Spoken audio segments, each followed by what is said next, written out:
Magandang buhay mga bata! Tara, samahan ninyo akong matuto kasama si Teacher Aika, your online teacher. Please don't forget to subscribe, like, share, and hit the notification bell for more videos. Thank you! Matatag Curriculum, Araling Panlipunan, Grade 4, Quarter 3, Aralin 4. Ang ating paksa ngayong araw ay tungkol sa serbisyo ng pamahalaan batay sa pambansang budget ng Pilipinas 2023 at serbisyong panlipunan. Muli, ako si Teacher Aika, ang inyong online teacher. Simulan na natin.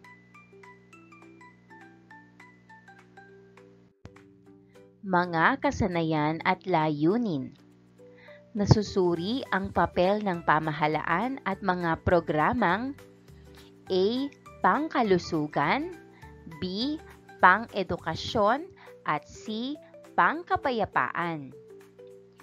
Tiyak na layunin, nakikilala ang mga kagawaran ng pamahalaan at naiisa-isa ang mga programa ng pamahalaan sa pangkalusugan, pang-edukasyon at pangkapayapaan. Unang araw.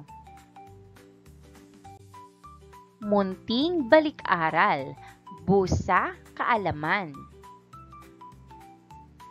Magbabahagi ng dating kaalaman kaugnay sa paksang natalakay tungkol sa pambansang pamahalaan.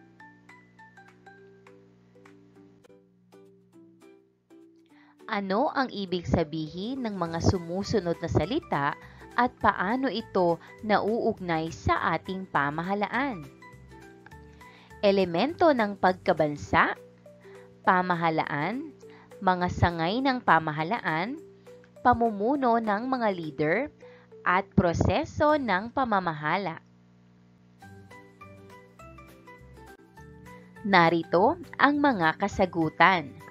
Elemento ng pagkabansa, mga bagay na bumubuo sa isang bansa tulad ng teritoryo, mamamayan, wika at kultura na nagbubuklod sa isang lahi o nasyon.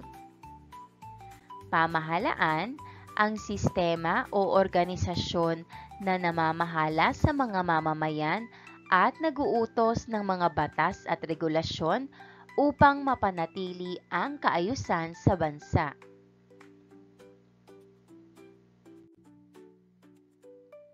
Mga sangay ng pamahalaan, ang tatlong pangunahing bahagi ng pamahalaan. Una, tagapagpaganap o executive, nangunguna ang Pangulo.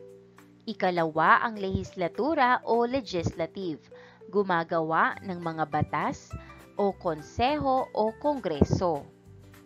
Ikatlo, hudikatura o judiciary, nagtatasa at nagpapatupad ng mga batas. Pamumuno ng mga leader, ang proseso ng pamumuno at paggabay ng mga leader sa mga tao upang magtagumpay ang isang bansa sa pamamagitan ng mga desisyon at hakbang na ipinapatupad.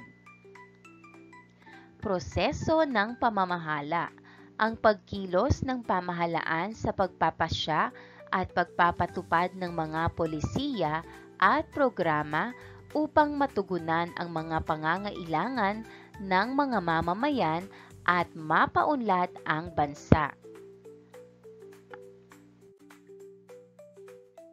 Pagkatapos magbahagi ang mga mag-aaral ng kanilang kaalaman tungkol sa pamahalaan, magbibigay ang guro ng mga pahayag na may mga puwang.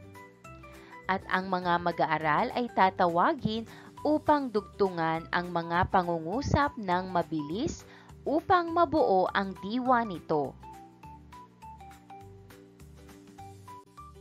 Mga pahayag. Una, ang pamahalaan ay ikalawa, Mahalaga ang pamahalaan sa bawat mamamayan dahil at ikatlo, nakakatulong sa atin ang pamahalaan dahil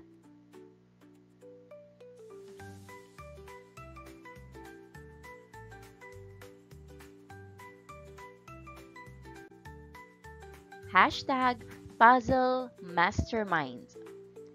Gamit ang ginupit-gupit na larawan, tutukuyin ng mga mag-aaral ang larawan na mabubuo nila at mag-iisip ng hashtag tungkol sa kahalagahan ng mga ito sa bansa at sa mga mamamayan nito.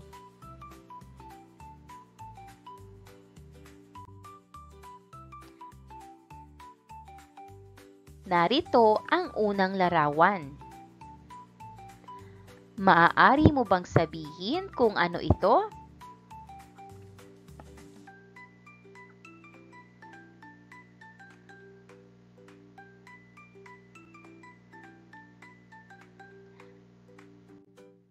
Ikalawa, ano ang nakikita mo sa larawan?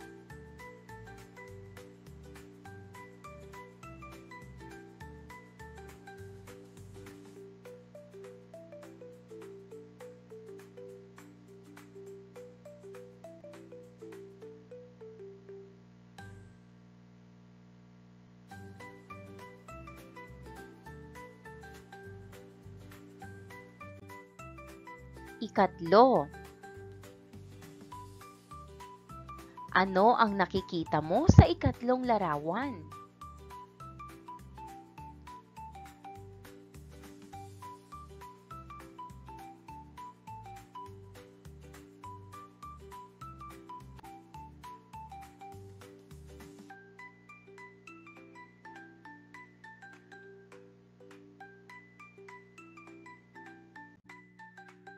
Tanong ko, tugon mo. 1, 2, 3. Paunahan ang mga mag-aaral sa pagsagot. Itanong sa klase ang mga sumusunod.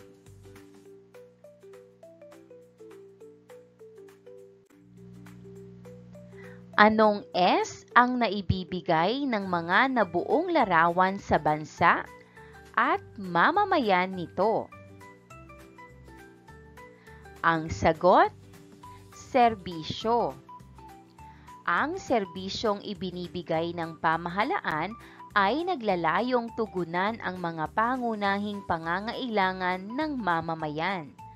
Kasama sa mga serbisyong ito ang edukasyon, kalusugan, infrastruktura, at seguridad na mahalaga upang mapabuti ang kalidad ng buhay ng bawat isa.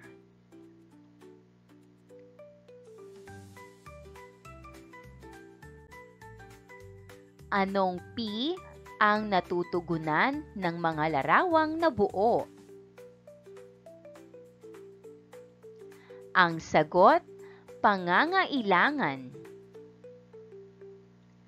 Ang mga pangangailangan ay tumutukoy sa mga bagay na kailangan ng tao upang maging maayos ang kanilang pamumuhay. Kabilang dito ang pagkain, tirahan, damit at iba pang mga bagay na nagsisiguro ng kanilang kaligtasan at kaginhawaan.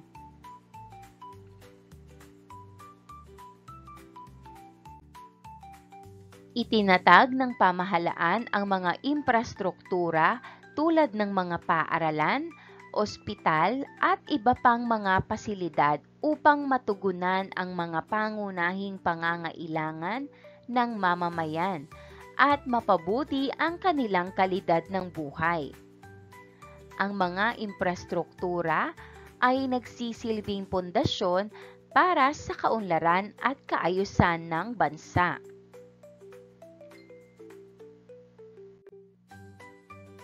Narito ang mga serbisyong naibibigay ng mga sumusunod. Una, paaralan. Nagbibigay ng edukasyon upang matutunan ng mga mag-aaral ang mga kasanayan at kaalaman na magagamit nila sa kanilang buhay. Nagtuturo ng mga aralin na makakatulong sa mga kabataan upang maging produktibong mamamayan at leader sa hinaharap.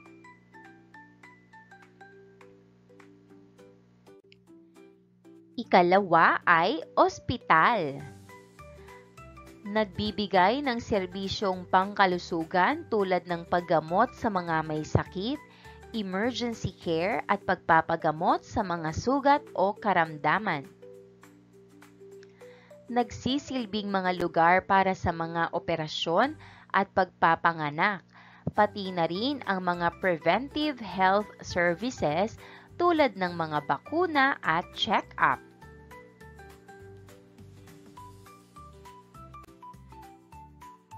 Ikatlo ay sandatahang lakas. Nagbibigay ng proteksyon sa bansa laban sa mga banta ng digmaan o pananakop mula sa ibang bansa. Tumutulong sa pagpapatatag ng seguridad sa loob ng bansa, pati na rin sa mga kalamidad o sakuna tulad ng bagyo at lindol.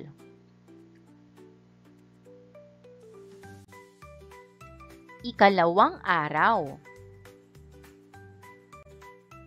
Pasaporte ng karunungan. Maghanda na mga mag-aaral. Sa pagkakataong ito, ang bawat isa sa inyo ay magkakaroon ng pasaporte na magsisilbing susi sa isang kapanapanabik na paglalakbay sa mundo ng mga serbisyo ng pamahalaan. Sa bawat pahina ng inyong pasaporte, isusulat ninyo ang inyong mga sagot sa mga tanong at makikilala ang iba't ibang serbisyong ibinibigay ng pamahalaan sa ating bansa. Paghawan ng bokabularyo sa nilalaman ng aralin. Serbisyong panlipunan ng pamahalaan. Serbisyong panlipunan ng pamahalaan ay tumutukoy sa mga serbisyong panlipunan na ibinibigay ng pamahalaan. Ang mga serbisyong ito ay may layuning tugunan ang mga pangangailangan ng mamamayan at mapabuti ang kagalingan ng mga mamamayan. Kaugnay na paksa bilang isa, serbisyong panlipunan.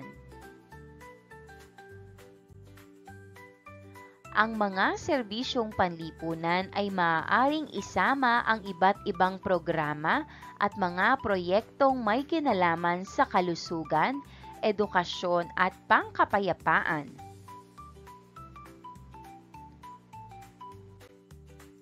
Pagproseso ng pag-unawa, halina't kilalanin. Iba't ibang kagawaran ng pamahalaan ng nagbibigay serbisyong panlipunan.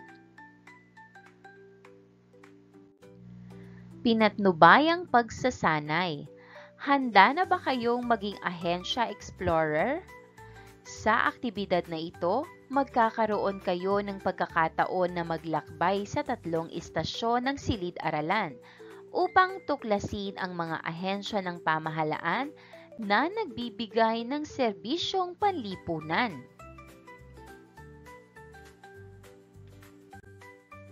Istasyon bilang isa. Kagawarang Pangkalusugan o Department of Health. Ang Kagawaran ng Kalusugan o Department of Health or DOH ang pangunahing ahensya ng pamahalaan na responsable sa pangangalaga ng kalusugan ng mamamayan. Layunin. Ang DOH ay naglalayong mapabuti ang kalusugan ng mga mamamayan sa buong bansa. Ito'y nangangasiwa sa mga patakaran at programa para sa pampublikong kalusugan, kasama na ang pagpapatupad ng mga kampanya para sa pag-iwas sa sakit at promosyon ng malusog na pamumuhay. Serbisyong pangkalusugan. Ang DOH ay nagbibigay ng iba't ibang serbisyong pangkalusugan tulad ng patakaran sa kalusugan, bakuna, reproductive health services, pag-iwas at pagkontrol ng sakit, at iba pang mga programang may layuning mapanatili ang kalusugan ng mamamayan. Nagpapatayo ito ng mga ospital tulad ng Philippine General Hospital, National Kidney and Transplant Institute, Lung Center of the Philippines, Philippine Heart Center at marami pang iba. Epidemiolohiya. Ang kagawaran ay nangunguna sa pagmomonitor ng mga sakit at epidemya sa bansa. Ito'y may mahalagang papel sa pagtugon ng mga krisis sa kalusugan tulad ng pandemyang COVID-19. Kampanya sa kalusugan. Madalas ding nagsasagawa ang DOH ng mga kampanya upang magbigay ng impormasyon at edukasyon sa publiko tungkol sa mga isyu sa kalusugan tulad ng pag-iwas sa malnutrisyon, pampublikong kalinisan, at iba pa. Mga regional offices. Binubuo ang DOH ng mga regional offices na may responsibilidad sa pagpapatupad ng mga programa at patakaran sa kalusugan sa iba't ibang rehiyon ng bansa. Kalihim. Teodoro J. Herbosa. Si Dr. Teodoro J. Herbosa ay isang kilalang medical na profesional at public health advocate sa Pilipinas.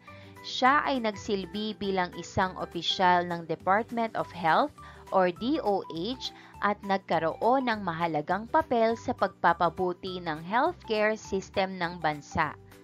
Kilala siya sa kanyang pagsisikap sa mga isyung may kaugnayan sa disaster risk reduction, emergency medical services, at public health management.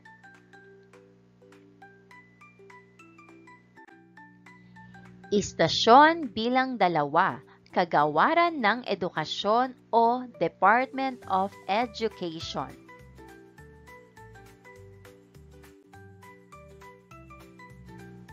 Ang Kagawaran ng Edukasyon o Department of Education o DepEd ang pangunahing ahensya ng pamahalaan sa Pilipinas na responsable sa pang-edukasyon ng bansa. Mga layunin. Ang DepEd ay naglalayong mapabuti ang kalidad ng edukasyon sa Pilipinas. Ito'y may pangmatagalang layunin na mapalawak ang kaalaman at kasanayan ng mga mag-aaral at maging handa sila para sa mga hamon ng buhay. Pamantayan sa kurikulum. Ang kagawaran ay nagtataguyod ng mga pamantayan sa kurikulum para sa iba't ibang antas ng edukasyon, mula sa kindergarten hanggang senior high school. Layunin nito na magbigay ng makabuluhang edukasyon na nagtataguyod ng pag-unlad at kritikal na pag-iisip. Mga programa. Ang DepEd ay nangangasiwa ng iba't ibang programa tulad ng K-12 program, Basic Education Learning Continuity Plan o BELCP, at iba pang mga proyektong may layuning mapabuti ang sistema ng edukasyon sa bansa. Pagsusuri at pagsasanay. Nag-iimplementa ang DepEd ng mga pagsusuri at pagsasanay para sa mga guro upang mapabuti ang kanilang kasanayan at pagtuturo. Layunin nito ang pagpapalakas ng kakayahan ng mga guro sa paghahatid ng dekalidad na edukasyon. Mga rehiyonal na tanggapan. Binubuo ang DepEd ng mga regional offices na may responsibilidad sa pagpapatupad ng mga patakaran at programa sa edukasyon sa iba't ibang rehiyon ng bansa. Kalihim, Senator Juan Edgardo Sani Angara. Si Sani Angara ay kasalukuyang nagsisilbing kalihim ng Kagawaran ng Edukasyon o DepEd ng Pilipinas. Itinalaga siya ni Pangulong Ferdinand R. Marcos Jr. noong ika-2 ng Hulyo taong 2024 bilang kapalit ni pangalawang Pangulo Sara Duterte na nagbitiw sa posisyon noong ika-19 ng Hunyo taong 2024.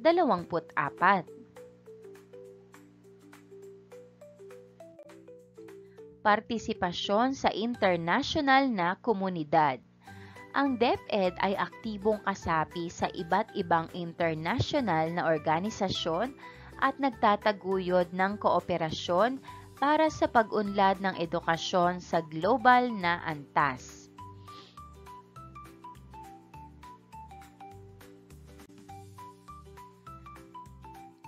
Istasyon bilang 3, Kagawaran ng Tanggulang Bansa.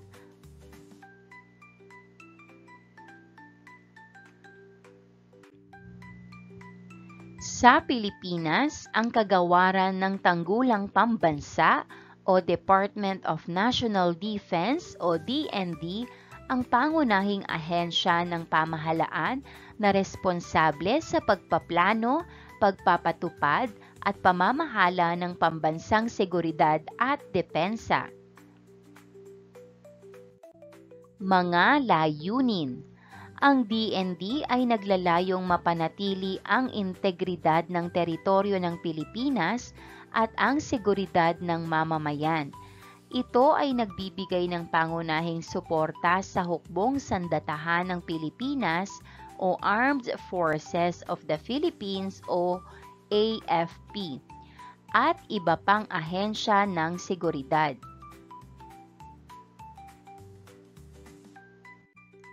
Hukbong sandatahan. Ang DND ay namamahala ng AFP na kinabibilangan ng Army, Navy, Air Force at iba pang sektor na nagtataguyod ng pambansang seguridad. Ang DND ay tumutok sa modernisasyon at pag-unlad ng kagamitang militar upang mapanatili ang kakayahan ng bansa sa aspekto ng depensa.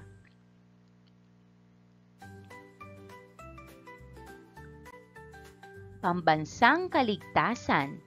Ito ay may pangunahing papel sa pagtutok sa pambansang kaligtasan at pagharap sa mga hamon tulad ng terorismo, insurhensya, at iba pang banta sa seguridad ng bansa.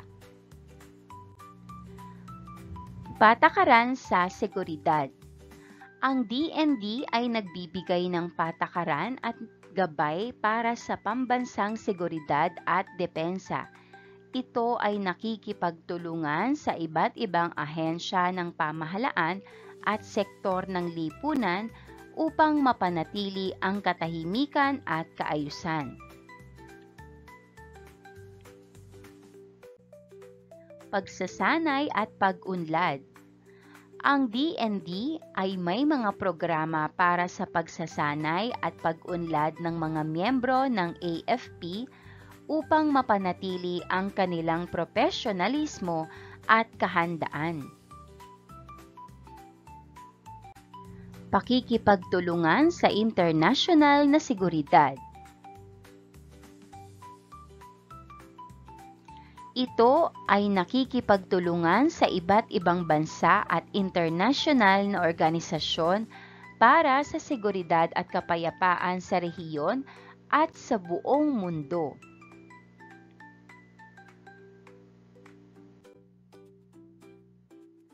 Ang DND ay isang pangunahing sangay ng pamahalaan na nagsusulong ng kaligtasan at depensa ng Pilipinas. Ito ay nagtataguyod ng isang matibay na sandatahang lakas at nakikipagtulungan sa iba't ibang sektor para sa kapayapaan at seguridad ng bansa. Kalihim. Si Gilberto Gibo Teodoro Jr. ay kasalukuyang kalihim ng Department of National Defense o DND ng Pilipinas. Siya ay itinalaga ni Pangulong Ferdinand Bongbong Marcos Jr. Si Teodoro ay isang batikang lingkod bayan at abogado. Kilala siya sa kanyang husay sa batas at pamamahala. Siya ay nagtapos sa Harvard Law School at pumasa sa bar exam sa Pilipinas at Estados Unidos.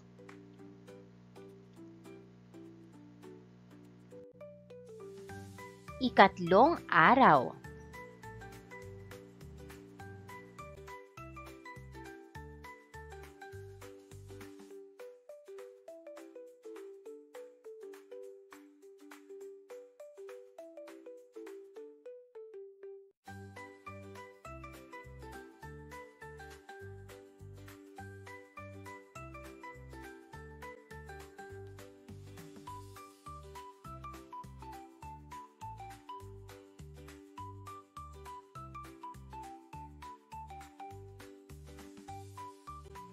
Karerahan ng Kaalaman, Filipino Olympics. Maghanda ng isang higanteng dice. Sa bawat gilid ng higanteng dice, isulat ang DOH, DepEd at DND. Bumuo ng 4 na pangkat. Bigyan ng panandang bilang ang bawat kasapi upang mas maging sistematiko ang gagawing laro. Maghanda ng mga katanungan tungkol sa 3 ahensya ng pamahalaan. Irolyo ang dice. Ang ahensyang makikita sa itaas na bahagi ng dice ang pagmumulan ng katanungan. At ang mga mag-aaral na makakasagot ng tama ay hahakbang hanggang sa makaabot sa finish line. Paunahan sa finish line ang larong ito. Mga katanungan. Una, ano ang pangunahing ahensya ng pamahalaan sa Pilipinas na responsable sa pangangalaga ng kalusugan ng mamamayan? Ang sagot, DOH. Ikalawa, ano ang pangunahing ahensya ng pamahalaan na responsable sa pang-edukasyon ng bansa?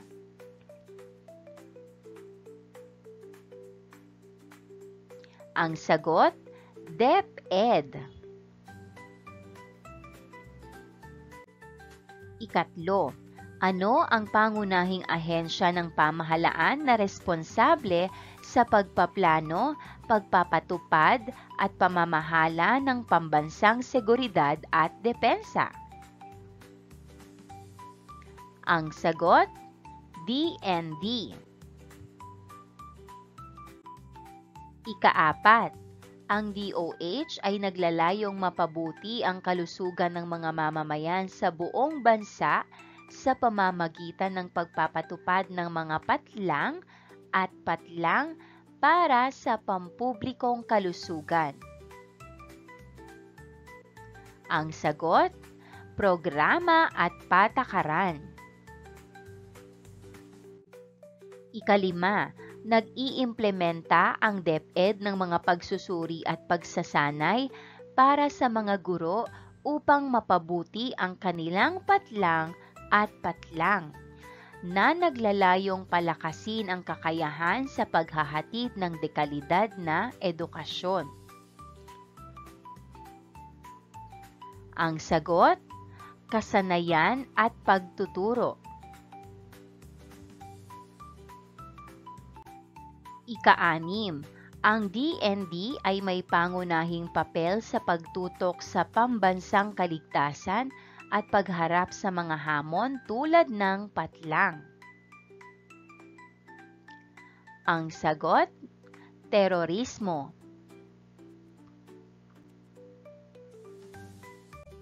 Ikapito, ang DepEd ay aktibong kasapi sa iba't ibang internasyonal na organisasyon at nagtataguyod ng kooperasyon para sa pag-unlad ng edukasyon sa patlang na antas.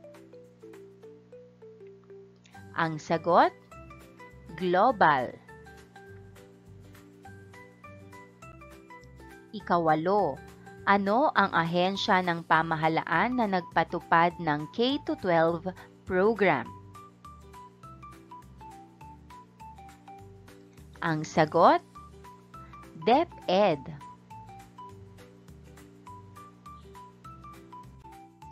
Ikasyam, ano ang isang halimbawa ng gawain para sa kalusugan na madalas na isinasagawa ng DOH? A. Kampanya laban sa katiwalian. B. Kampanya sa kalayaan ng media. C. Programang pangdisiplina sa kalsada. O D.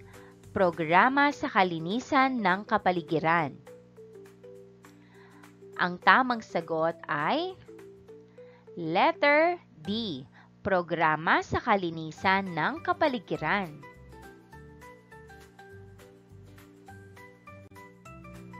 Ikasampu, ano ang isa sa mga serbisyong pangkalusugan na inilalaan ng DOH? A. Pampublikong kalinisan ng paligid. B. Libreng edukasyon sa lahat ng antas. C. Pambansang seguridad para sa lahat. O D. Mga bakuna at masusustansyang pagkain.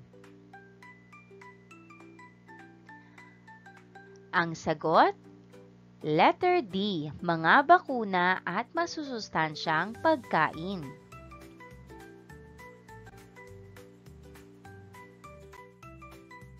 Ika-4 na araw. Bida-bidahan, kunwa-kunwarian. Batay sa natutuhan sa araling ito, ipahayag ang kasagutan sa pangunahing tanong. Pumili ng isa sa mga gawain. Narito ang tanong, paano natin matutulungan ang pamahalaan upang matugunan ang mga pangangailangan ng mamamayan?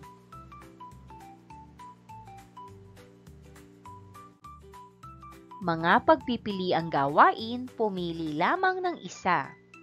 Una, kunwari, ikaw ay isang pinuno ng Pilipinas. Maghanda ng isang talumpati at ipahayag kung paano matutulungan ang mga mamamayan at matugunan ang kanilang mga pangangailangan.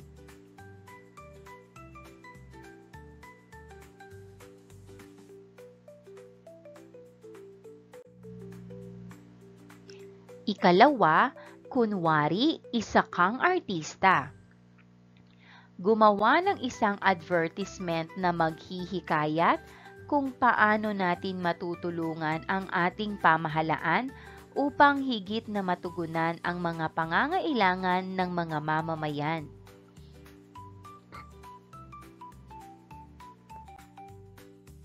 Ikatlo, kunwari ay isa kang mang-aawit.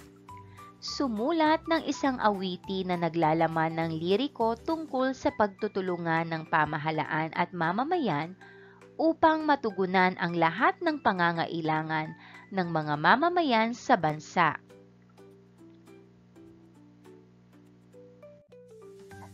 Pabaong pagkatuto, bintana ng pag-unawa. Balikan muli ang mga napag-aralang konsepto tungkol sa mga ahensya ng pamahalaan na nagbibigay ng serbisyong panlipunan. DOH o Department of Health. Katangian. Ang pangunahing kagawarang naatasang magbigay ng mga serbisyong pangkalusugan sa ating mga Pilipino. Naglulunsad ito ng mga programang pangkalusugan at nagpapatupad ng regulasyon sa mga produktong pangkalusugan at sa mga healthcare providers. Ang paghahatid ng mga serbisyong pangkalusugan ay nagaganap sa iba't ibang antas sa pampublikong sektor tulad ng health centers, pampamahalaan, at panlalawigang ospital.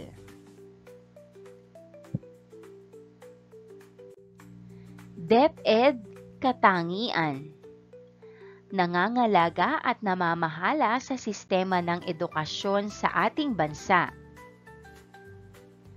Tinitiyak ng ahensya na nabibigyang edukasyon ang lahat ng mga mamamayan. Sinusubaybayan ng kagawaran ang mga paaralan sa buong bansa para matugunan ang karapatan sa edukasyon ng bawat bata. Tinitiyak na libre ang pag-aaral sa mga paaralang pampubliko.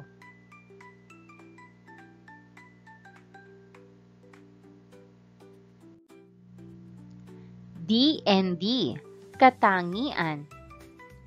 Tinitiyak ang kapayapaan sa bansa at tiyakin ang kalayaan mula sa pananakop ng ibang bansa. Nagbibigay ng patakaran at gabay para sa pambansang seguridad at depensa.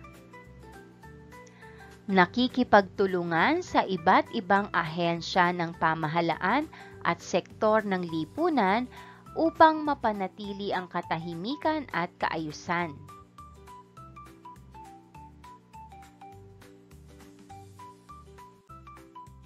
Pagninilay sa pagkatuto, sagutin ang mga tanong. Una, ano ang naranasan habang ginagawa ang mga gawain sa pagkatuto? Ikalawa, ano ang naramdaman ng nalaman ang iba't ibang serbisyong panlipunan ng pamahalaan?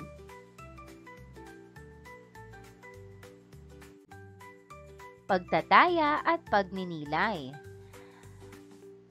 Tukuyin ang ahensya na inilalarawan ng sumusunod na pahayag. Isulat sapat lang ang katumbas na letra ng mga ahensya ng pamahalaan. DOH, Kagawaran ng Kalusugan. DepEd, Kagawaran ng Edukasyon. DND, Kagawaran ng Tanggulang Bansa.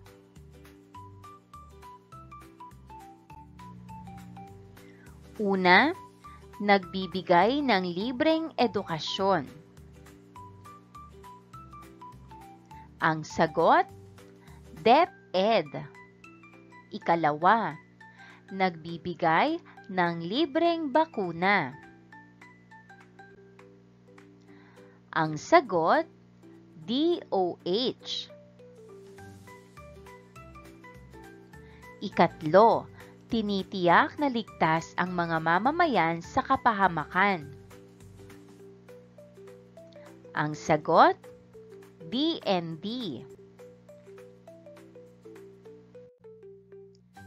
Ikaapat, nagbibigay ng libreng pagkain sa mga mag-aaral. Ang sagot, DepEd. Ikalima, naglalaan ng mga serbisyo para sa mga pasyenteng may cancer. Ang sagot, DOH.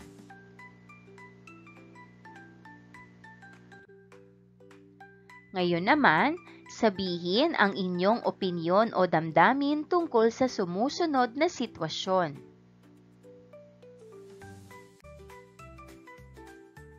Ika-6, pagsusuri ng mga serbisyong panlipunan ng pamahalaan. Nakakatamad, nakakaganyak. Ibigay ang iyong rason. Ika-7, mga programang pangkalusugan. Nakakatamad, nakakaganyak. Ibigay ang iyong rason. Ika-8, Mga oportunidad para makapag-aral ang lahat. Nakakatamad, nakakaganyak. Ibigay ang iyong rason. Ika-9, serbisyo sa pagpapanatili ng kaayusan sa bansa. Nakakatamad, nakakaganyak. At ika-10, mga serbisyo ng mga pampamahalaang ospital. Nakakatamad, nakakaganyak. Ibigay ang iyong rason. Maraming salamat sa panonood. Huwag kalimutang i-like at mag-subscribe para sa higit pang educational content. I-click ang bell icon para ma-update ka sa ating mga bagong video. Salamat!